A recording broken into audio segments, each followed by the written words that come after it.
Hello everyone, आपका स्वागत है मेरे चैनल यो फुजोशी में। आप लोग कैसे हैं? आई होप कि आप लोग ठीक होंगे। जानती हूँ बहुत समय बाद आ रही हूँ, पर मैं क्या कर सकती हूँ। मैं ना अभी बहुत बिज़ी चल रही हूँ, मेरे को टाइम ही नहीं मिल पा रहा है। मैं वर्क पे जाती हूँ, फिर वहाँ से आती हूँ तो बहुत ही ज़्यादा मैं थक जाती हूँ। मैं को ट्राई तो करती हूँ कि मैं रिकॉर्डिंग करूँ, लेकिन फिर इतनी थकी हुई रहती हूँ कि मैं कर ही नहीं पाती। पर मैं आपसे ट्राई करूँगी कि भले ही मैं छोटी छोटी वीडियो लाऊं, जैसे जब मैं 1 घंटे की लाती थी वैसे मैं अब शायद ही ला पाऊँ। मैं कोशिश तो करूँगी कि 1 घंटे की वीडियो मैं बना पाऊँ, लेकिन अगर नहीं बना पाऊँगी तो मैं आधे आधे घंटे, जैसे कि 27 मिनट, 28, 30 मिनट की वीडियो ऐसे लाऊँगी। तो होप आप लोग मैनेज कर लोगे, क्योंकि 1 घंटे की वीडियो तो अब मुझसे बहुत मुश्किल है।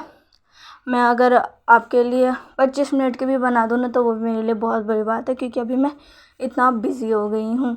इसी वजह से मुझे ये स्टोरी लाने में बहुत टाइम लग गया। मैंने बहुत सी स्टोरी सोची हुई है जो कि अभी मुझे लाना है, पर मैं ला नहीं पा रही इसी वजह से। तो होप सो आप लोग ज़्यादा माइंड नहीं कर रहे होंगे और अपने इस ऑथर को अभी भी उतना ही सपोर्ट करोगे। तो मैं अपनी रीज़न स्टोरी फिर से लेकर आ चुकी हूँ। चलिए अब ज़्यादा बात नहीं ना करते हुए हम अपनी स्टोरी की स्टार्टिंग करते हैं। लास्ट पार्ट में हमने देखा था कि वांग जी विंग को हॉस्पिटल के बाहर ही छोड़कर हुईसंग के साथ उसके घर आ जाता है। हुईसंग जो कि वांग जी को अपने घर तो ले आया था, पर वो बहुत ही ज़्यादा परेशान था कि आखिर वांग जी को हुआ क्या है। कल तक तो वांग जी इतना ज़्यादा खुश था, उसे सारी चीज़ें बता रहा था विंग कितना अच्छा है, वो कितना खुश है। लेकिन आज उसी विंग की वजह से वांग जी रो रहा है। हाँ, हुईसंग को पता है कि ये सब विंग की वजह से ही है, जिसकी वजह से उसे विंग पर गुस्सा बहुत है कि पता नहीं इस बार उसने क्या कर दिया है। वो वांग जी से पूछ रहा है, पर वांग जी उसे कुछ बता ही नहीं रहा, जिस वजह से हुईसंग अब फ्रस्ट्रेट हो जाता है और वांग जी के कंधे पकड़कर उसे झंझोड़ते हुए कहता है, वांग जी जो कि वो हुईसंग की तरफ देखता है। वो हुईसंग जो कि वांग जी से कहता है, अब बताओगे भी क्या हुआ है? देखो वांग जी, मैं तुम्हारे साथ बचपन से हूँ, तुम्हारे साथ जो होता हुआ आया है मैंने सब देखा है। तुम किस तकलीफ़ में होते हो मुझे सब पता है। तुमने हमेशा मुझसे अपनी बातें शेयर की है। हाँ, भले ही उस तुम्हें अपनी बात शेयर करने के लिए मैंने ही तुम्हें फोर्स किया हो, क्योंकि मैं जानता हूँ मेरे अलावा और कोई नहीं है जो तुम्हारी बातें सुनेगा, तुम्हें कंसर्न करेगा, तुम्हारी मदद करेगा। और ये बात तुम्हें भी पता है, तो तुम मुझे क्यों नहीं बता रहे हो? मैंने बचपन से लेकर आज तक तुम्हारी हेल्प की है, तुम्हारे सुख दुख में तुम्हारे साथ रहा हूँ, तुम्हारे बारे में सब जानता हूँ, फिर भी तुम मुझे क्यों नहीं बता रहे हो? क्या तुम्हें लगता नहीं कि मैं अब इस काबिल नहीं रहा जो मैं तुम्हारी इस सिचुएशन में तुम्हारी हेल्प कर पाऊँ? वांग जी जब ये सुनता है तो वो हुईसंग के हाथों को पकड़ कर कहता है, नहीं हुईसंग, तुम गलत सोच रहे हो। तभी हुईसंग कहता है, तो फिर क्यों क्यों क्यों तुम मुझे नहीं बता रहे हो? मुझे बताओ ना, आखिर हुआ क्या है? तुम तो बहुत खुश थे ना, फिर अचानक से क्या क्या उस विंग ने फिर से तुम्हें बुली किया? फिर से कुछ ऐसा कहा जिस वजह से तुम्हें हर्ट हुआ? बताओ, उसने क्या कहा? मैं उसको छोड़ूंगा नहीं, मैं उसकी शिकायत अपने गगा से करूँगा। मेरे गगा, तुम जानते हो ना उनके पास कितनी पावर है, मैं उसे जेल में बंद करवा दूंगा। तभी वांग जी कहता है, इसकी कोई ज़रूरत नहीं है, छोड़ दो उसे अपने उसके हाल पर। हुईसंग कहता है, फिर क्या क्या हुआ है? तभी वांग जी हुईसंग की तरफ देखता है और कहता है, हुईसंग, अगर मैं तुमसे कुछ कहूँगा तो क्या तुम उसका यकीन करोगे? हुईसंग वांग जी की ये बात सुनकर वहीं उसके पास बेड पर बैठ जाता है और उसके हाथों पर अपना हाथ रखते हुए कहता है, क्या आज तक मैंने तुम्हारी किसी भी बात को डिनाई किया है? क्या तुमसे कभी भी मैंने ये कहा है कि तुम झूठ बोल रहे हो, मुझे तुम पर यकीन नहीं है? वांग जी, मैं जानता हूँ तुम कभी झूठ नहीं बोलते और तुम ऐसे पर्सन भी नहीं हो जो मुझसे मजाक कर सको, तो भला मैं तुम्हारी बातों को सीरियसली क्यों नहीं लूँगा? तुम मुझे एक बार बोल कर तो देखो। जब हुईसंग ऐसा कहता है तो वांग जी को यकीन हो जाता है कि वो अपनी बातें, अपने दिल में जो कुछ भी चल रहा है वो हुईसंग को बता सकता है, जिस वजह से अब वांग जी एक एक कर कर सारी बातें हुईसंग को बताने लगता है कि कैसे उसका रीबॉर्न हुआ है पास्ट लाइफ में। उसके साथ कितना कुछ हुआ था, विंग ने उसे कितना बुली किया था, उसकी बहन ने उसे कितना कुछ कहा था पास्ट लाइफ में, कैसे उसकी बहन और विंग की शादी भी हो चुकी थी और वांग जी इस जगह को छोड़कर जा चुका था। उसका एक बेबी भी हुआ था और जिसके साथ उसने इस दुनिया में सरवाइव किया, आगे बढ़ा और एक नाम कमाया। लेकिन फिर बाद में कैसे उसकी बहन ने फिर से उसकी सारी खुशियाँ छीन ली, उसके बच्चे तक को मार दिया और साथ में उसे और विंग को भी। जैसे ही हुईशंग ये सुनता है, उसके पैरों तले तो ज़मीन खिसक जाती है। वो कहता है क्या सच में? वांग जी कहता है, हाँ हुईशंग, क्या तुम मेरी इस बात का यकीन करोगे? हुईशंग कहता है, वांग जी जैसे तुम कह रहे हो कहीं से भी नहीं लग रहा कि तुम कोई मजाक कर रहे हो। अगर ये सब सच है तो फिर मैं इस बार तुम्हारी बहन को नहीं छोड़ूंगा, बिल्कुल भी नहीं। मैंने हमेशा से तुमसे कहा है कि तुम्हें अब अपने लिए स्टैंड लेना पड़ेगा। तुम्हारी बहन हमेशा ही तुम्हारी इसी चीज़ का फ़ायदा उठाती है और तुम्हें तुम्हारे ही फैमिली से दूर करती रहती है। जब तक तुम अपने खिलाफ आवाज़ नहीं उठाओगे तुम्हारी कोई मदद नहीं कर सकता। और जैसा तुमने कहा है, अगर वैसे वो सच है तो फिर वो आगे भी तो तुम्हें बर्बाद कर सकती है ना। वो अभी भी तो यही है, तुम भी यही हो, विंग भी यही है और अभी भी तुम्हारा बेबी तुम्हारे पास है। इसका मतलब अगर तुमने अब कुछ नहीं किया तो जैसे पास्ट लाइफ में तुम्हारे साथ हुआ था वही सब फिर से दोहराया जाएगा।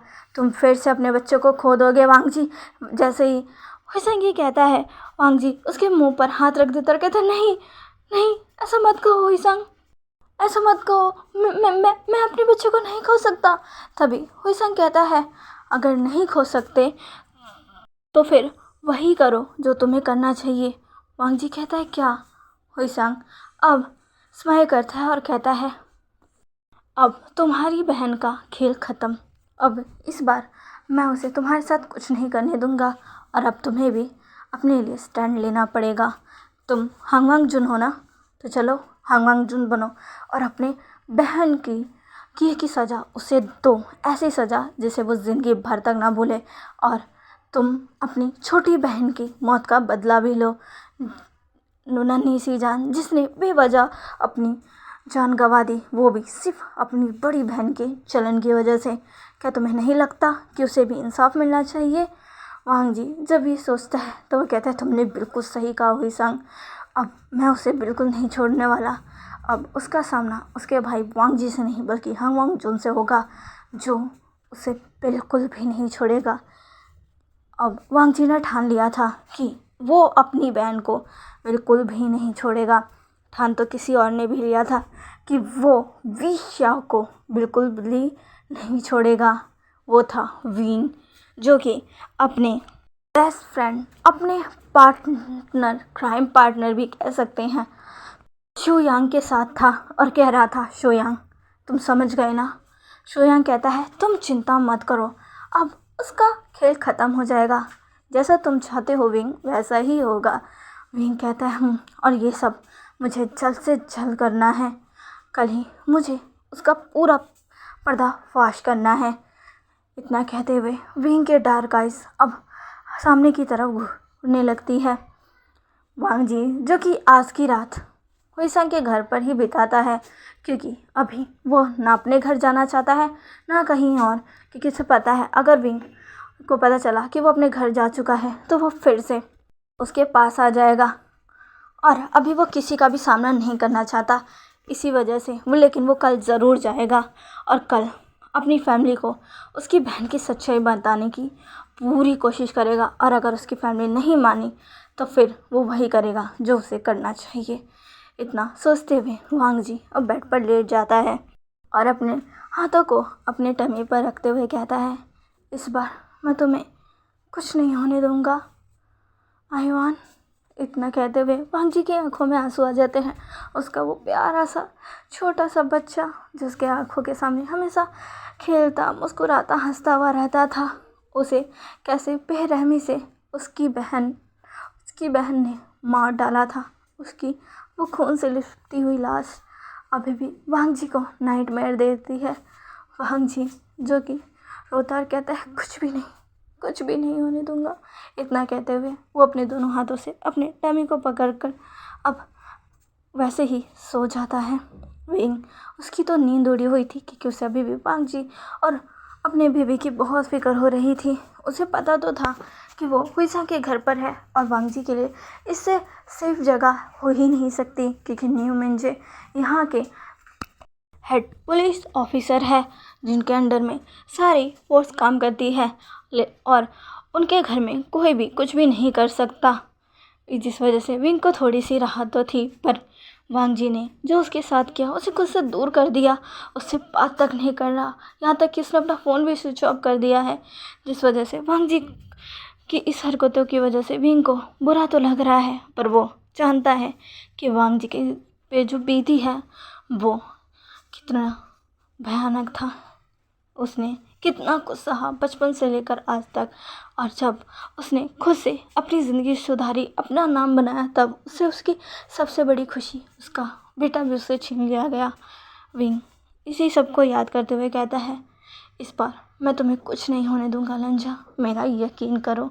इतना कहते हुए विंग अब बालकनी से सामने की तरफ घूरा था। अब ऐसे ही नेक्स्ट डे का सीन दिखाया जाता है जहाँ पर पूरी लैन फैमिली एक साथ बैठी हुई थी। किसी को कुछ समझ नहीं आ रहा था।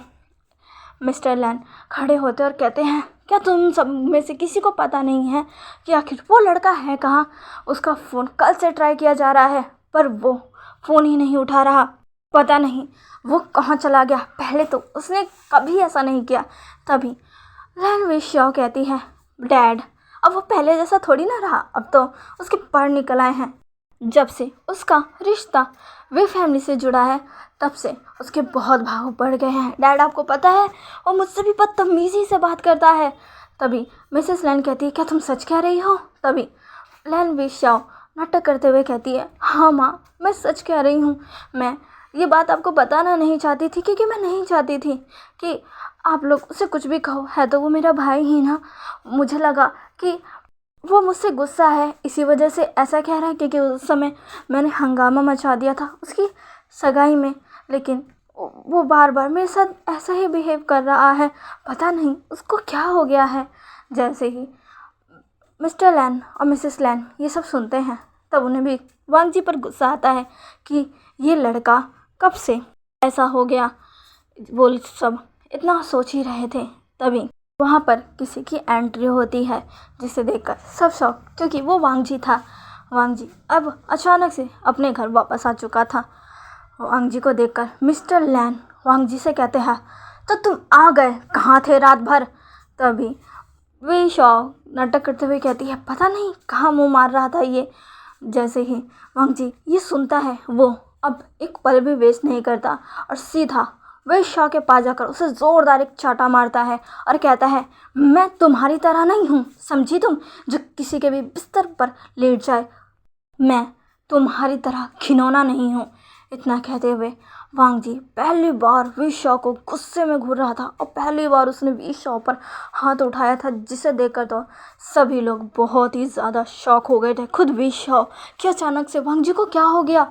वो तो ऐसा नहीं था, वो तो चू तक नहीं कर सकता था विशा के आगे, और उसने सीधा हाथ उठा दिया, जिसे सोचकर विशा को इतना गुस्सा आता है कि वो सीधा खड़े होकर कहती है, तुम्हारी इतनी हिम्मत। और वो वांग जी को मारने वाली ही थी, लेकिन वांग जी उसका हाथ हवा में रोककर मोड़ देता है, जिससे विशा को बहुत दर्द होता है। वो कहती है, क्या कर रही हो, छोड़ो मुझे वांग जी, वांग जी। लेकिन वांग जी उसे नहीं छोड़ता और कहता, खबरदार अगर तुमने आइंदा से ऐसा किया तो तुम कैसी हो, क्या कर सकती हो, मुझे सब पता है। तुम्हारी जैसी घटिया लड़की से मैं किसी भी चीज़ की उम्मीद नहीं कर सकता, और नहीं मुझे तुम्हारी कोई बात सुननी है। इतना कहकर वो विशा को ज़मीन पर फेंक देता है, जिसे देखकर मिस्टर लैन कहते हैं, वांग जी ये क्या कर रहे हो? तभी वांग जी कहता है, आप तो छुप ही रहिए, आप कोई नहीं होते मुझसे ऊँची आवाज़ में बात करने के लिए। तभी मिस्टर लैन कहते हैं, क्या कह रहे हो, मैं तुम्हारा फादर हूँ।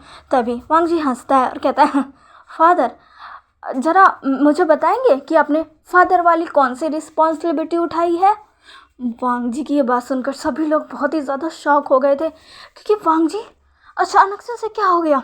वांग जी आगे बोलते हुए कहता है, बताइए ना मिस्टर लैन, आपने क्या किया है मेरे फादर होने के नाते मेरे लिए क्या सिर्फ मुझे पैदा किया यही आपका फ़र्ज़ था, यही आपका काम था कि आप बस मुझे पैदा करो? क्यों? वांग जी की बात सुनकर अब मिसेस लैंग वांग जी के सामने आते हुए कहती है, वांग जी। वो वांग जी पर हाथ उठाने वाली थी, लेकिन तभी वांग जी उनका भी हाथ पकड़ता है और कहता है, डोंट यू डेयर। आप बड़ी हो इसलिए मैं आपको ज़्यादा कुछ नहीं कह रहा, नहीं मैं आपके साथ कुछ करूँगा, लेकिन इसका मतलब ये नहीं है कि आप फिर से अपनी मनमानी करेंगी। देखिए मिसेस लैन, मुझसे दूर रहिए। मुझे सबसे ज़्यादा नफ़रत आपसे ही है। मैं आपसे इतनी ज़्यादा नफ़रत करता हूँ कि अभी मुझे आपको अपने सामने देखकर बहुत ही ज़्यादा डिस्गस्ट महसूस हो रहा है। डिस्गस्ट आपको, आपकी इस बेटी और आपके इस हस्बैंड को देखकर। जैसे ही वांग जी ये कहता है, सभी बहुत ही ज़्यादा शॉक हो जाते हैं। मिसेस लैन तो वांग जी को देखने लगती है, ये क्या हो गया वांग जी को? वांग जी तो ऐसा नहीं था। मिसेस लैन कहती है, तुम्हें मुझे मुझे देखकर डिस्गस्ट महसूस होता है? मुझे मैं तुम्हारी माँ। तभी वांग जी कहता है, डोंट यू डेयर। खबरदार अगर आपने खुद को मेरी माँ कहा तो आप मेरी माँ नहीं हो। जिसे सुनकर तो मिसेस लैन भी शॉक हो जाती है। वांग जी कहता है, आप मेरी माँ कभी थी ही नहीं, आप मेरी माँ नहीं हो। मेरी माँ उसी दिन मर गई थी जब उसने पहली बार मुझ पर हाथ उठाया था और मुझे अपने बच्चे की मौत का जिम्मेदार माना था। अगर आप मेरी माँ होती तो आपको इतना तो यकीन होता कि मैं जिस बहन से सबसे ज़्यादा प्यार करता हूँ उसे हर्ट करने के बारे में कभी नहीं सोच सकता। बिना कुछ जाने, बिना किसी चीज़ की छानबीन किए आपने मुझ पर इतना बड़ा इल्ज़ाम जो लगा था उस पर यकीन कर लिया, वो भी किसके कहने पर? अपनी अपनी इस बेटी के कहने पर, जो आए दिन मेरी इस छोटी बहन को बुली किया करती रहती थी, उसे मारा करती थी, उसे रुलाया करती थी।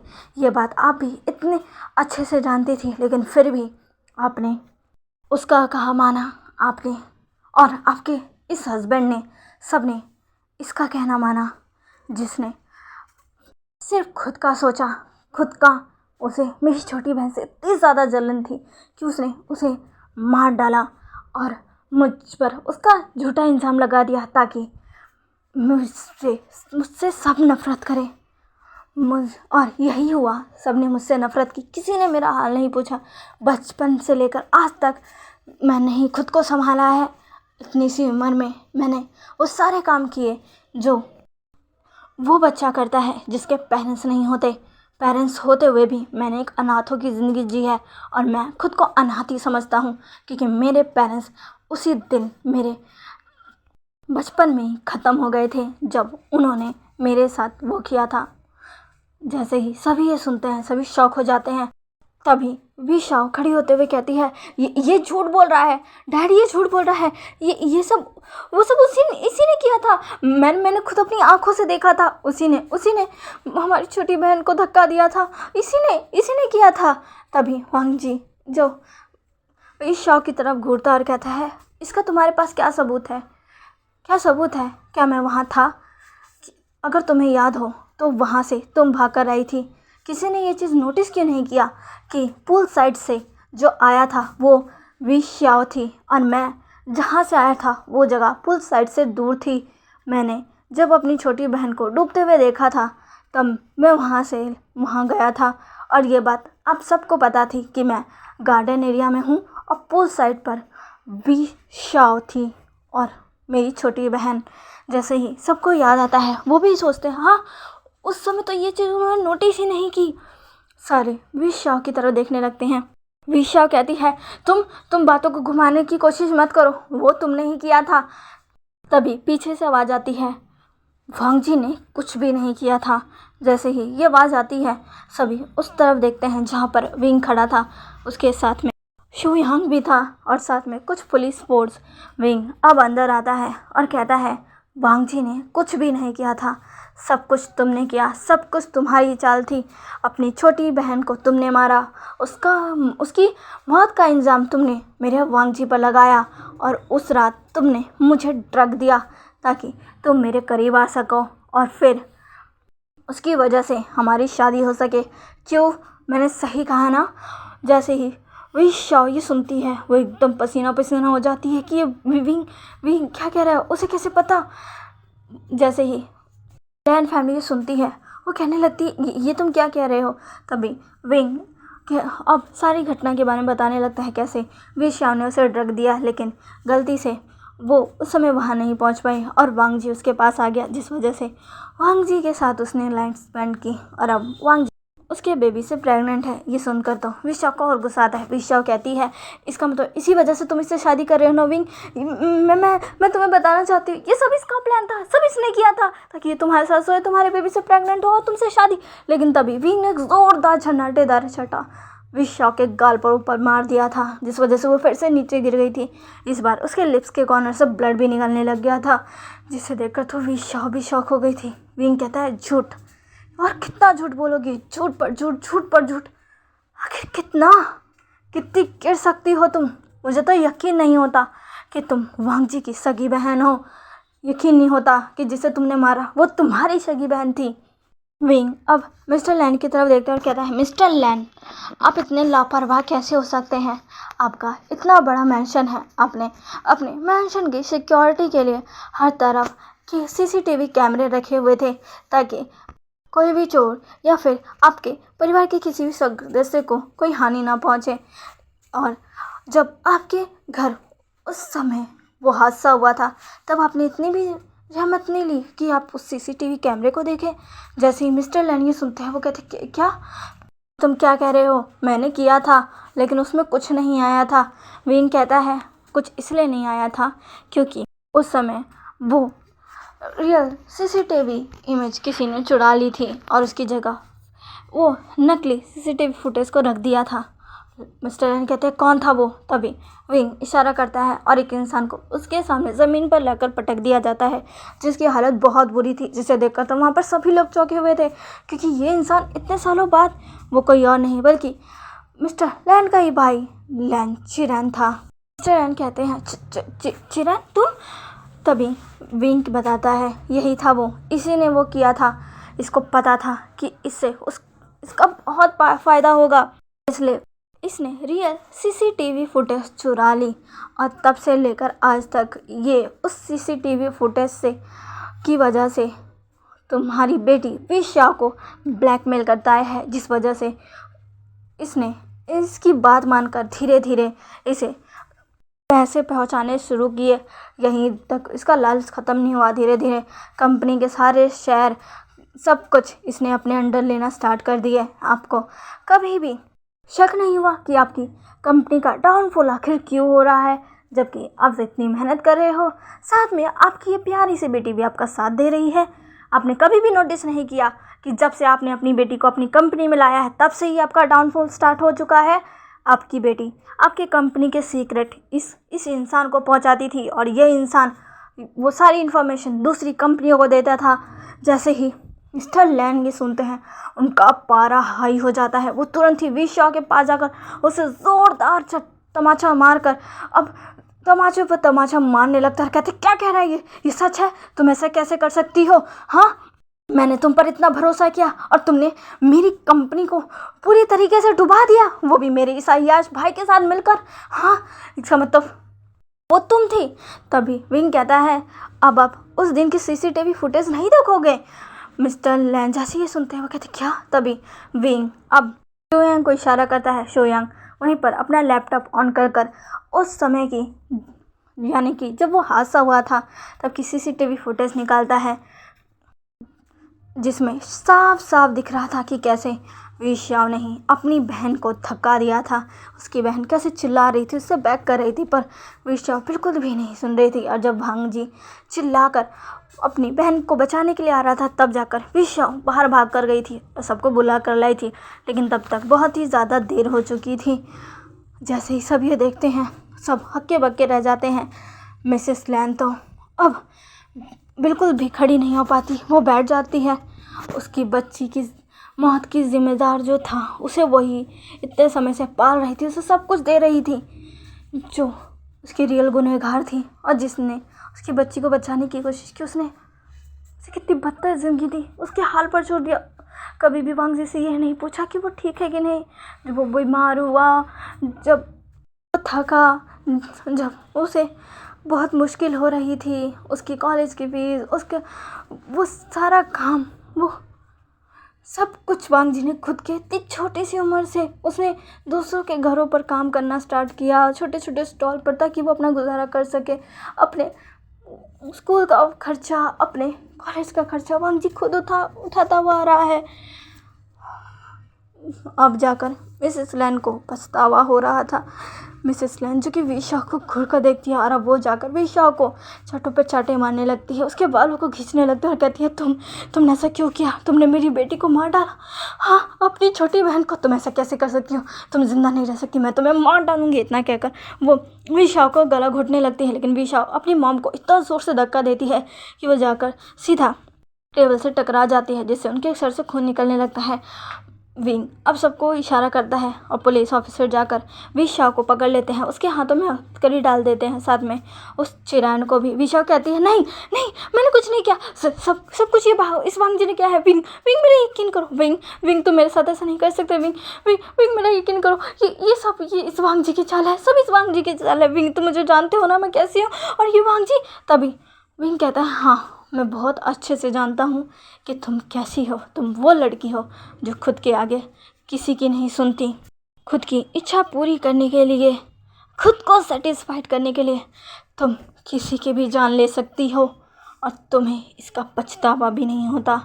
विंग ये कहता है, फिर कहता है, ले जाओ इसे, मैं इसे एक पल भी नहीं देखना चाहता। इनकी इतने कहने की देरी ही थी, लेकिन और सभी पुलिस ऑफिसर वहाँ से विशा को ले जाते हैं। विशा चीखती चिल्लाती रह जाती है, बैक करने लगती है, पर कोई भी उसकी नहीं सुनता, और विशा को वहाँ से ले जाया जा चुका था। मिस्टर लैन मिसेस लैन और वांग जी को देखते हैं, जो कि उनके सामने था, जिस बच्चे पर उन्होंने कितना कुछ जुल्म उठाया, उसे कई बार मारा भी, सिर्फ अपने गुस्से की वजह से, जो गुस्सा उनकी छोटी बेटी के मरने पर उन पर था। वांग जी ने तो कुछ किया भी नहीं था, फिर भी उसने उनके गुस्से का सामना किया, उनकी सारी मार डांट सब कुछ झेली वांग जी को। अब देखते हुए मिसेस लैन वांग जी के पास जाने लगी, और मिस्टर लैन भी वो वांग जी को छूने ही वाले थे, लेकिन वांग जी उनसे दूर होकर कहते हैं, डोंट यू डेयर, खबरदार आपने मुझे छुआ भी तो। मिसेस लैन कहती है, वांग जी बेटा मुझे। तभी वांग जी कहता है, खबरदार अगर आपने मुझे बेटा कहा तो मैं आपका बेटा नहीं हूँ। मैंने पहले ही कह चुका है कि मैं अनाथ हूँ, मेरे माँ बाप बचपन में ही मर चुके हैं। मैं सिर्फ यहाँ इसलिए आया था क्योंकि मुझे अपने कुछ सामानों को लेना था, और अब मैं यहाँ भी नहीं रहने वाला।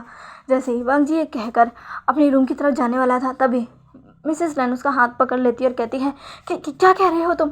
अगर तुम यहाँ नहीं रहोगे तो तुम कहाँ रहोगे, कहाँ जाओगे? वांग जी ये तुम्हारा घर है, हम तुम्हारे मॉम डैड। तभी वांग जी कहता है, छोड़िए मुझे, आप मेरे कुछ नहीं लगते, ये घर मेरा नहीं है, मैं सिर्फ यहाँ एक सर्वेंट की तरह रहता था, और अब मेरा काम ख़त्म हो चुका है, मैं अब यहाँ नहीं रह सकता। इतना कहकर वांग जी जाकर अपने बचे हुए सामानों को, जो भी उसने अपनी मेहनत से लिए थे, अपनी बुक्स, अपने बैग्स, अपने वो 2-3 कपड़े, हाँ उसने विंग के सारे वो लग्जीरियस ब्रांडेड कपड़े छोड़ दिए थे, क्योंकि उसे विंग से भी कोई उम्मीद नहीं थी, विंग से भी वो भी नफरत ही करता था। इसलिए उसने अपनी ज़रूरत की सारी चीज़ें ली और वहाँ से निकल गया। विंग ने वांग जी को रोकने की कोशिश की, कहा, वांग जी। तभी वांग जी कहता है, ये मत सोचना कि जो तुमने आज किया उसकी वजह से मैं तुम्हें माफ़ कर दूंगा, मैं तुम्हें कभी माफ़ नहीं कर सकता। तुम भी इन्हीं की तरह हो, तुमने भी वही किया जो इन सब ने किया। अगर तुम रीबॉर्न होकर नहीं आए होते तो बताओ ना क्या होता। अब तक हम दोनों वहीं रहते जहाँ मेरा आईवान था, लेकिन अब ज़िंदगी ने मुझे दोबारा चांस दिया है कि मैं अपनी पूरी ज़िंदगी अपने आईवान के साथ गुजारूं, तो मैं यही करूंगा, और तुम जैसे इंसान को अपने पास बिल्कुल नहीं आने दूंगा, जो कि किसी भी के भी बहकावे में आसानी से आ जाता है। इतना कहते हुए वांग जी अब वहाँ से चला जाता है। विंग उसे रोकता भी नहीं है, क्योंकि उसे पता था वांग जी इस समय बहुत गुस्से में है, वो बिल्कुल भी नहीं रुकेगा। विंग जो कि बस वांग जी को जाते हुए देख रहा था, उसकी आंखों से आंसू निकल रहे थे। वांग जी जो कि अब उस समय के बाद से हुईसेंग के घर पर ही रहने लगा हुआ था, क्योंकि अब उसकी पढ़ाई पूरी होने वाली थी। जैसे ही उसकी पढ़ाई पूरी हो जाती, वो इस जगह से चला जाएगा और वही करेगा जो उसने पास्ट लाइफ में किया था, लेकिन इस बार उसने कुछ चीज़ें पहले ही चेंज कर दी है। जो कि उस दिन के बाद से हर बार वांग जी को मनाने की कोशिश करता है। उस हुईसेंग के घर के नीचे आकर खड़ा होता है, कई बार बारिश में, धूप में, लेकिन वांग जी उसका दिल बिल्कुल भी नहीं पिघलता। जो कुछ उसने झेला है, जो चीज़ उसने अपने आंखों के सामने देखी है, उससे वो कभी नहीं भुला सकता। विंग के मदर फादर को भी सारी सच्चाई पता चल गई थी। वो भी वांग जी के लिए बहुत बुरा फील कर रहे थे, लेकिन साथ में विंग के लिए भी, क्योंकि वो देख सकते थे विंग वांग जी से कितना प्यार करता है। कैसे कैसे वो हर पल यही कोशिश में लगा रहता है कि वांग जी उसे माफ़ कर दे, उस पर यकीन करे और उससे शादी करे। वांग जी ने तो वो रिंग तक वापस कर दी थी जो कि विंग ने उसे दी थी। विंग अभी भी उस रिंग को अपने हाथों में पकड़कर बस वांग जी को ही याद कर रहा था। ऐसे ही दिन बीतते हैं। वांग जी कॉलेज से पास आउट हो जाता है और अब वो तैयार था अपनी एक न्यू लाइफ स्टार्ट करने के लिए। विंग जो कि उसके सामने आता है उसे कॉन्ग्रेचुलेशन कहने के लिए, लेकिन वांग जी उस पर ध्यान नहीं देता। वह विंग कहता है, भले ही तुम मुझ पर ध्यान ना दो, लेकिन मैं हमेशा कोशिश करता रहूँगा क्योंकि तुम मेरे हो और वो बेबी भी मेरा है। तभी वांग जी कहता है, ना मैं तुम्हारा हूँ ना ये बेबी तुम्हारा है, मुझसे दूर रहो, समझे। इतना कहकर वांग जी वहाँ से चला जाता है। ऐसे ही 2 साल हो जाते हैं। 2 सालों में वांग जी ने अपनी कंपनी खोल ली थी। वो काफ़ी अच्छे से ग्रो भी कर रही थी। उसका बेटा उसके हाथों में था और मुस्कुरा रहा था। उसके पास में हुईसेंग बैठा हुआ था जो कि कह रहा था, कितना प्यारा लग रहा है ये, ओ वांग जी कितना क्यूट है ये। हुईसेंग जो कि सिजुई को अब उसके गालों को पकड़कर उससे खेल रहा था, उसके हाथों को पकड़कर। वांग जी जो कि हंसता और कहता है, हाँ आयुवान बहुत ही प्यारा है। तभी शुयांग कहता है, तुमने बिल्कुल सही कहा, ये सच में बहुत प्यारा है। शाओ सिनचैन भी कहता है, सच में वांग जी ये बहुत प्यारा है। हम बहुत खुश हैं कि तुम्हारी कंपनी बहुत अच्छे से ग्रो कर रही है और तुम्हारा ये बेबी भी कितना क्यूट है। शुयांग जो कि उस बेबी को देखकर उसे अपने दोस्त की याद आ जाती है। वो भी यहाँ पर इसलिए है क्योंकि शाओ सिनचैन वांग जी का सेक्रेटरी है और उसने उसी से शादी की है। शाओ सिनचैन वांग जी का सेक्रेटरी के साथ उसका दोस्त भी है। उसका वो दोस्त जो कि बचपन में कहीं चला गया था पर बहुत समय बाद लौटा। जब लौटा तो उसने वांग जी की बहुत मदद की और अब वो वांग जी का सेक्रेटरी है। शुयांग जो कि वांग जी की तरफ देखता और कहता है, क्या तुम इसे इसके फादर से नहीं मिलवाओगे। वांग जी जब ये सुनता है तो जो वो मुस्कुरा रहा था वो चुप हो जाता है। वांग जी और वो सब अभी वांग जी के ही घर पर है जो कि वांग जी ने अपनी मेहनत से खरीदी है, जो कि ज़्यादा बड़ा तो नहीं पर हाँ इतना बड़ा तो है जहाँ पर वांग जी सुकून से रह सकता है। शुयांग कहता है, वांग जी तुम बहुत अच्छे से ग्रो कर रहे हो, तुमने अपना घर भी ले लिया है, काफ़ी अच्छा है, तुम अपने बेबी के साथ बहुत खुश हो, अब तुम्हारी चेहरे पर मुस्कुराहट है। पर तुम्हें पता है ना, विंग अब तक कोशिश कर रहा है, वो पीछे ज़रूर है पर अभी उसने पीछे खड़े होकर बहुत कुछ किया है। हर पल तुमसे माफ़ी मांगी है, हर पल तुमसे पास आया है। तुमने जब ये कहा कि वो तुमसे दूर रहे तब उसने तुम्हें बस दूर से ही देखा है। उसने अपने बेबी को ही दूर से देखा है। तुम्हारी डिलीवरी के टाइम भी तुम्हें पता है पूरी रात वही था जो तुम्हारे साथ था, लेकिन तुम उसे देखना नहीं चाहते थे, इस वजह से वो तुम्हारे सामने नहीं आया। वो अपने बेबी को छूना चाहता था, उसे गोद में उठाकर प्यार करना चाहता था पर उसने नहीं किया क्योंकि तुम नहीं चाहते थे। 2 साल हो चुके हैं, वो अब तक अपने बेबी से नहीं मिला, उसे अपनी गोद में नहीं उठाया। तुम्हें पता है वो कितना दुखी रहता है। वो तुमसे और बेबी से सच में बहुत प्यार करता है। वांग जी जो कि सुनता है पर कुछ नहीं बोलता। हुईसेंग कहता है, वांग जी मुझे लगता है तुम्हें विंग को एक चांस देना चाहिए। भले ही विंग ने अपनी पास्ट लाइफ में जो भी किया हो पर अब वो है, उसने वैसा नहीं किया, उसने सारी गलतियाँ सुधारी, सब कुछ किया और देखो ना वो भी कितना पछता रहा है। उसमें उसकी भी तो कोई गलती नहीं थी ना, उसने वही सोचा जो उसके सामने आया। कोई भी सोचेगा कि वो सब तुमने ही किया है, जैसे सबके सामने वो चीज़ प्रेजेंट की गई थी। देखो वांग जी, भले ही विंग ने तुम पर विश्वास नहीं किया पर अब उसे सबसे ज़्यादा विश्वास तुम पर ही है। वो पहले कैसा भी हो पर अब बहुत बदल चुका है। हमारा ये सिजुई, उसे भी तो अपने फादर की ज़रूरत है ना। वांग जी कहता है, आयुवान को सिर्फ मेरी ज़रूरत है। तभी हुईसेंग कहता है ये बात तुम अच्छे से जानते हो। तभी शॉ सिंचन कहता है हाँ वांग जी, बच्चे की ज़िंदगी उसके मदर और फादर पर ही डिपेंड रहती है। तुमने तो ये अच्छे से झेला है ना। जब तुम्हारे मदर और फादर तुम्हारे साथ नहीं थे तुम्हारे साथ कितना कुछ हुआ था। हुईसेंग को देखो, उसकी मदर उसके साथ थी, उसके फादर बचपन में ही चले गए थे, तब उन्होंने कितना कुछ झेला था। मुझे देखो, मेरे फादर हैं पर मेरी मदर नहीं, वो बचपन में ही चली गई थी। मुझे उनकी कमी कितनी महसूस हुई थी तुम्हें बता नहीं सकता। दूसरों को उनकी मदर के साथ देखकर मुझे कितना कितना बुरा लगता, मेरी आंखों से आंसू निकल जाते। तुमने भी तो ये झेला है ना वांग जी। भले ही तुम्हारे मदर फादर अभी भी ज़िंदा हैं और तुम उनसे मिलना नहीं चाहते और वो भी अच्छे से जानते हैं, इसलिए वो कुछ नहीं कहते। लेकिन तुम्हें विंग को तो माफ़ कर देना चाहिए ना, और उसे भी हक है अपने बेटे से मिलने का, और आयुआन को भी कि वो अपने फादर से मिले, जाने कि उसका फादर कौन है। तुम एक बार विंग से मिले तो एक बार उसे मौका तो दो ताकि वो अपने बेटे को अपने हाथ में ले सके। इतने बेरहम मत बनो वांग जी। वांग जी सबकी बातें सुनता है और फिर वो कहता है ठीक है, मैं एक बार उससे मिलने के लिए तैयार हूँ, लेकिन इसके बाद से तुम लोग मुझसे कुछ नहीं कहोगे। जिस पर सभी लोग एग्री हो जाते हैं। विंग जो कि अपने उस रूम में बस बैठा हुआ था, वो बहुत शांत हो गया था, कुछ भी नहीं कहता था, बस वांग जी की तस्वीर को देखता रहता हुआ था जो उसने शोयांग से क्लिक करवाई थी। क्योंकि विंग तो उसके पास नहीं जा सकता ना, पर शोयांग जा सकता है। वांग जी को शोयांग से बिल्कुल प्रॉब्लम नहीं है, क्योंकि शोयांग ने तो उसके साथ कुछ नहीं कहा, कुछ नहीं किया, और वो तो उसके सेक्रेटरी और दोस्त का हस्बैंड भी तो है। शोयांग ने ये फ़ोटो क्लिक की थी जिसमें वांग जी का बेबी उसके हाथ में है और वो बहुत ही ज़्यादा खुश है अपने बेबी को पाकर। दोनों की फ़ोटो को देखकर विंग कहता है कितने खुश लग रहे हो तुम, मेरा बेबी कितना प्यारा है। विंग यही सब कह रहा था। उसकी माँ ये सब देख रही थी, उसका बेटा कितना शांत हो चुका है, उन्हें बहुत दुख होता है। तभी वहाँ पर शोयांग आता है, मिसेस वे विंग को बताती है। विंग बस कह देता है कि उसे भेज दो। शोयांग विंग के पास आकर वांग जी की कई बातें विंग को बताता है, जिससे विंग बहुत ही ज़्यादा शॉक हो जाता है। वो कहता है कि क्या सच में वांग जी ने कहा कि मैं उसे मिल सकता हूँ और अपने बेबी से भी। तभी शोयांग कहता है हाँ देखो विंग, किस्मत तुम्हें एक लास्ट चांस दे रही है, इस बार अपनी पूरी कोशिश करना, पूरी कोशिश करना। विंग कहता है मैं कोशिश करूँगा, लेकिन अगर वांग जी नहीं माना तो मैं बस उसे उसकी ज़िंदगी जीने दूंगा, उसे उसके हाल पर छोड़ दूंगा, जैसा वो चाहता है वैसा ही करूंगा। लेकिन हाँ, मैं उसे कभी छोड़ूंगा नहीं, क्योंकि वो मेरा ही है, मेरा ओमेगा, मेरे बच्चे की माँ।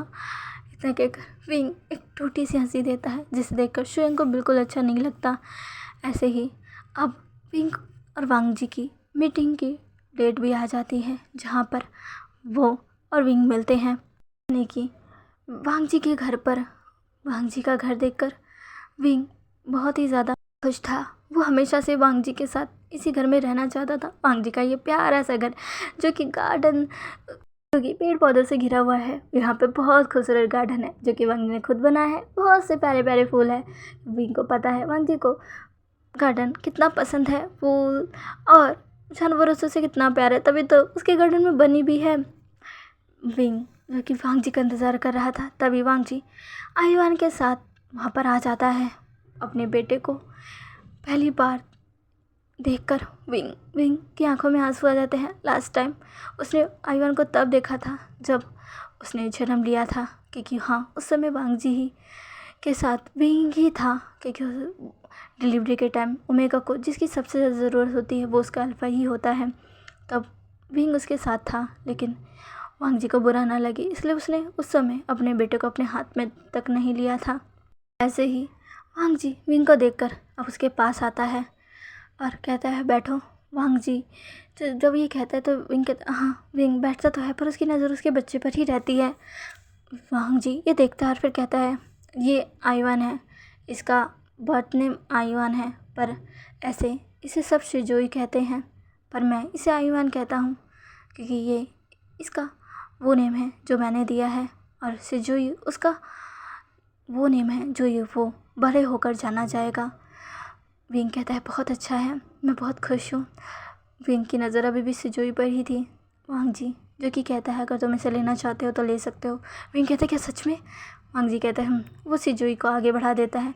विंग तुरंत ही सिजुई को ले लेता है। पहली बार अपने बच्चे को अपने गोद में लेकर विंग की आंखें भर जाती है। वो रोने लगता है, सिजुई के गालों को छूने लगता है, उसके माथे पर किस करने लग जाता है, गालों पे किस करने लगता जाता है, उसके छोटे छोटे हाथों पर, और कहता है मेरा बेबी तुम कितने प्यारे हो, मैं तुमसे बहुत प्यार करता हूँ, मैंने तुम्हें बहुत मिस किया। इतना कहकर वो बस रो रहा था और सिजुई को किस किया जा रहा था। वांग जी ये देख रहा था और वो समझ जाता कि विंग कितना प्यार करता है अपने बच्चे से। वांग जी को अब वो समय याद आ जाता है, उसकी पास्ट लाइफ का सीन, जब विंग को पता चला था कि सिजुई उसी का बेबी है। उसे उसकी वाइफ की सच्चाई यानी कि विश्वा की सच्चाई भी पता चली थी। तब विंग ने ऐसे ही गिड़गिड़ाया था कि वो विंग को माफ़ कर दे और एक बार अपने बच्चे से उसे मिलने दे, पर वांग जी उस समय भी नहीं माना था। विंग उस टाइम बारिश में बाहर था, जिस वजह से उस बीमार भी पड़ गया था, पर वांग जी का इस पर कोई असर नहीं पड़ा था, क्योंकि वांग जी उस समय कोल्ड हार्टेड हंग जुन बन चुका था। पर इस बार सब अलग है, वो हंग जुन ज़रूर है पर इतना भी कोल्ड हार्टेड नहीं है। विंग को वांग जी देखता है और कहता है अगर तुम चाहते हो तो तुम अपने बच्चे से मिल सकते हो। विंग अब कुछ नहीं कहता, वो बस अपने बच्चे को लेकर खड़ा होता है। वांग जी ये देखकर शॉक था। वांग जी विंग को देखता है। विंग अब तुरंत ही अपने बेबी को लेकर अपने ओमेगा यानी कि वांग जी के पास आकर बैठ जाता है। वांग जी ये देखकर शॉक था। विंग वांग जी को देखता है और कहता है मैं अपने बच्चे के साथ साथ उसकी माँ के साथ भी रहना चाहता हूँ। वांग जी कहता है तुम, तभी विंग जो कि वांग जी को उसके गालों से पकड़ता है। वांग जी एकदम शॉक हो जाता है। विंग कहता है मुझे एक मौका दो प्लीज़ ओमेगा प्लीज़। इतना कहते हुए विंग अब अपने घुटनों के बल वांग जी के पैरों के नीचे बैठ जाता है और वांग जी से विनती करने लगता है। वांग जी ये देखता है और कहते तुम ऐसे क्यों कर रहे हो, मैं नहीं चाहता, मैं अपने बच्चे के साथ खुशियों भरी लाइफ जीना चाहता हूँ। विंग कहता है मैं सब करूँगा वांग जी, मुझे एक मौका दो प्लीज़ वांग जी प्लीज़। वांग जी की आंखों में आंसू थे। वांग जी कहता है ठीक है, अगर तुम चाहते हो तो ठीक है, लेकिन अगर तुमने कुछ भी किया तो देख लेना, मैं एक बार गया तो मैं दोबारा वापस कभी नहीं आऊँगा। विंग जैसे ये सुनता है वो कहता है क्या सच में? वांग जी कहता है हाँ। विंग कहता है मैं कुछ नहीं करूँगा, मैं तुमसे वादा करता हूँ, मैं हमेशा तुम्हारा और अपने बच्चे का ख्याल रखूँगा। इतना कहते हुए विंग तुरंत ही वांग जी को हक कर लेता है। वांग जी भी विंग को हक बैक करता है। भले ही वो विंग से गुस्सा है, पर है तो उसका ओमेगा ही ना, और उसे भी अपने अल्फा की बहुत याद आती है, और उसने भी तो विंग से प्यार किया था ना। वांग जी भी एग्री हो जाता है।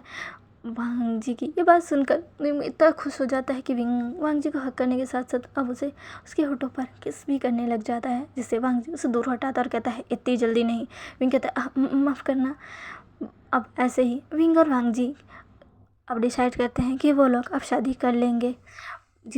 विंग और वांग जी का ये डिसीज़न सुनकर सभी लोग बहुत खुश थे। यहाँ सबसे ज़्यादा तो वे फैमिली और लैन फैमिली भी बहुत ही ज़्यादा खुश थी ये सुनकर, लेकिन उन्हें डाउट था कि वांग जी उन्हें अपनी वेडिंग में बुलाएगा कि नहीं। 2 साल हो चुके हैं, 2 साल में वांग जी ने एक बार भी उनसे कोई भी बात नहीं की, यहाँ तक कि उनसे कांटेक्ट तक नहीं रखा, अपना नंबर तक चेंज कर दिया। उसकी वो बहन पहले ही जेल में बहुत ही ज़्यादा हंगामा कर दूसरों से पंगे ले लेकर वहाँ पर जो क्रिमिनल थे उनके हाथों मारी जा चुकी थी, क्योंकि वो इतनी ज़्यादा केयरलेस थी कि उसने ये भी ध्यान नहीं दिया कि वो कौन सी जगह पर है। उसने सबसे पंगे लिए, सबको ये घटाया कि वो उसके सामने कुछ नहीं है, जिस वजह से कुछ कैदियों को उन पर बहुत गुस्सा आया और वहीं पर उन्होंने उसे मार कर ख़त्म कर दिया। और उसकी मौत से किसी को कोई फ़र्क तक नहीं पड़ा, ना ही उसके माँ बाप को भी नहीं। वांग जी और विंग की शादी की डेट आती है, सभी लोग उस वेडिंग में मौजूद थे। वांग जी जो कि अब अपने ब्राइडल ड्रेस में बाहर आता है। ये ज़्यादा लग्जरियस नहीं बल्कि एक सिंपल ही वेडिंग थी, लेकिन बहुत स्पेशल थी। वांग जी के दोस्त और विंग के पेरेंट्स वहीं पर थे। विंग ने जैसा वांग जी ने चाहा एक नॉर्मल ही लेकिन बहुत ही ज़्यादा शानदार वेडिंग रखी, जो कि नेचर के करीब थी। वांग जी का हाथ नी मिंजू ने पकड़ा हुआ था। वांग जी ने भी नी मिंजू को ये हक दिया था कि वो वांग जी का हाथ पकड़कर उसका हाथ उसके अल्फा के हाथों में सौंप दे, क्योंकि नी मिंजू ही थे जो ईसा के बाद वांग जी की केयर किया करते थे, उसका ध्यान भी ऐसे ही रखा करते थे जैसा वो हुईसा का रखते थे, बिल्कुल अपने बच्चे की तरह। जब नी मिंजू वांग जी को आगे स्टेज की तरफ लेकर जा रहे थे, 2 लोगों की आंखों में बहुत ज़्यादा आंसू थे। वो थे वांग जी के फादर और मदर, वांग जी के फादर आज बहुत ज़्यादा पछता रहे थे। बहुत बहुत ज़्यादा उनका दिल इतना दर्द कर रहा था क्योंकि जो हक उनका था वो कोई और ले रहा था। जिस जगह नी मंजू थे उस जगह उन्हें होना चाहिए था वांग जी, जो कि अपने मदर फादर की तरह देखता नहीं है। हाँ, वो जानता है कि वो भी इस वेडिंग में है। विंग ने उन्हें बुलाया है क्योंकि उनकी इच्छा थी, वो वांग जी की वेडिंग देखना चाहते थे। विंग ने वांग जी से पूछा, वांग जी ने भी हाँ कर दिया कि वो देख सकते हैं, लेकिन इससे ज़्यादा वो और उम्मीद ना रखे। और इसी वजह से वांग जी अपने पेरेंट्स की तरफ देखता नहीं है। और नी मंजू उसका हाथ उसके अल्फ़ा के हाथों में सौंप कर अब वहाँ से उतर जाते हैं। विंग और वांग जी अपने वेडिंग बाउल्स लेते हैं और फिर उनकी शादी कंप्लीट हो जाती है। कंप्लीट होने के बाद वो अपने बड़ों के पास जाते हैं। विंग के मदर फादर बहुत ही ज़्यादा खुश थे। वांग जी के भी मदर फादर बहुत खुश थे। वो खुद पर कंट्रोल नहीं रख पाए और वो आगे बढ़कर वांग जी और विंग को आशीर्वाद देने लगे, वांग जी को ब्लेसिंग देने लगे। पर वांग जी ने कुछ भी नहीं कहा, यहाँ तक कि उसने उन्हें देखा तक भी नहीं, जिससे उनका दिल और भी ज़्यादा दर्द करने लगा। विंग जानता था कि वांग जी के ऊपर जो बीती है वो ये दोनों कभी नहीं भर पाएंगे और अभी भी वांग जी के जख्म ताज़ा ही है, इसलिए उसने कुछ नहीं कहा। उसने देखा और कहा अब उन्हें जाकर रेस्ट करना चाहिए। उन दोनों ने भी कुछ नहीं कहा। ऐसे ही अब दिन बीतते हैं। विंग और वांग जी अपने बीबी के साथ साथ में रहने लगे थे। वांग जी की कंपनी अब धीरे धीरे ग्रो करने लगी थी। ऐसे ही अब 5 साल और बीत जाते हैं।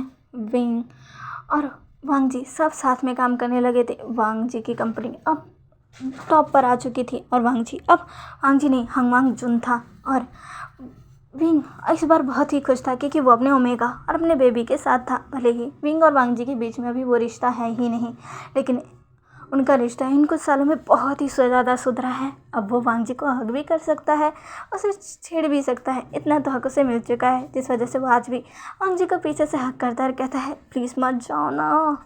तभी वांग जी कहता है बच्चों जैसी हरकतें करना बंद करो। तभी विंग कहता है लैंजन देखो ना, सिजुई भी नहीं है, वो अपने ग्रैंड पेरेंट्स के पास गया हुआ है, तुम्हारे मॉम डैड के पास। वांग जी जब ये सुनता है तो वो कहता है उसके साथ वो तभी विंग कहता है तुम चिंता मत करो, वो मेरे घर पर है, पर वहाँ पर तुम्हारे मॉम डैड भी मौजूद है, सिजुई को कुछ नहीं होगा। तुम आज भी बहुत ही ज़्यादा डरते हो। वांग जी कहता है क्या करूँ, मैं अपने बच्चे को नहीं खो सकता। विंग कहता है चिंता मत करो, इस बार हमारे बच्चे को हमसे कोई दूर नहीं कर सकता, लेकिन तुम अपने अल्फा को खुद से दूर क्यों कर रहे हो, अब तो हक दो। वांग जी कहता है तुम। विंग कहता है चलो एक किस तो दे दो प्लीज़ प्लीज़। वांग जी जो कि अब विंग को देखता है, जो कि बहुत ही ज़्यादा पॉटी फेस के साथ उसे देख रहा था। वांग जी कहता है ठीक है। विंग कहते क्या क्या क्या सच में? वांग जी कहता है हाँ ठीक है। विंग तुरंत ही वांग जी के लिप्स को कैप्चर कर लेता है क्योंकि वो इसी चीज़ का इंतजार कर रहा था। पर वो इतना ज़्यादा फीललेसली वांग जी को किस कर रहा था कि वांग जी को तो ब्रीथिंग में भी प्रॉब्लम हो रही थी। धीरे धीरे वो वांग जी को बेड पर भी ले गया था और वहाँ पर उसने वांग जी को कस कर पकड़ कर बहुत देर तक उसे किस किया। फिर उसके नेक में जाकर उसके कानों के पास जाकर कहा क्या मैं आगे? वांग जी कहते तुम। विंग कहता है प्लीज़ अब तो मौका दो। वांग जी तक तुम जो करना करो। विंग कहता है सच में? वांग जी जो कि कुछ नहीं कहता, अपने नज़र को दूसरी तरफ घुमा लेता है और बस अपना सर हिला देता है, जिस वजह से विंग अब खुद को नहीं रखता। फाइनली उसके ओमेगा ने उसे हक दे दिया, उसे अपना लिया पूरी तरीके से। और उस रात विंग और वांग जी यानी कि पूरे समय बस अपनी लव मेकिंग में बिजी थे।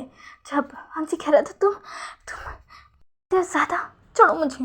विंग कहता क्या करूँ, इतने सालों से खुद को कंट्रोल किया हुआ है, अब मैं अपना कंट्रोल खो चुका है और उन सब चीज़ों का बदला तुमसे लेकर आऊँगा जो भी तुमने मेरे साथ किया। वांग जी कहता है मैंने तुम्हारे साथ कुछ नहीं किया। तभी विंग कहता है हमेशा मुझे तरपाया तरसाया तो याद भूल गए, जब तुम नहा कर आते थे तो जानबूझकर खुद के नेक मुझे शो करते थे, जानबूझकर रिवीलिंग ड्रेसेस मेरे सामने पहनते थे, मुझे तड़पाते थे और मुस्कुराते थे। तुम्हें क्या लगता था मैं नोटिस नहीं करता था? वांग जी जब ये सुनता है तो वो हैरान हो जाता है। हाँ, विंग को बहुत ही ज़्यादा तरसाना चाहता था, जिस वजह से वो ऐसी ऐसी ड्रेसेस पहनता था, जिस वजह से विंग गल्प करने लगता था। मन करता था उसका कि वांग जी को भी पकड़े और उसके साथ वो सब कुछ करना स्टार्ट कर दे, पर वांग जी को पता था वो ऐसा नहीं करेगा। विंग इतना कंट्रोल करता था खुद को, पर कभी कभी तो उसे अपना पूरा दिन बाथरूम में बिताना पड़ता था,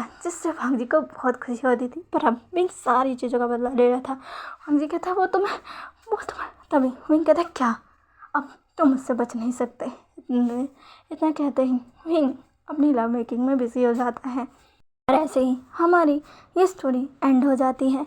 ये स्टोरी कैसी लगी आपको प्लीज़ मुझे कमेंट करके ज़रूर बताइएगा। और हाँ गाइस, प्लीज़ मेरे चैनल को सब्सक्राइब कर लीजिए ना, कब से अटका हुआ है, आप लोग सब्सक्राइब क्यों नहीं करते हो?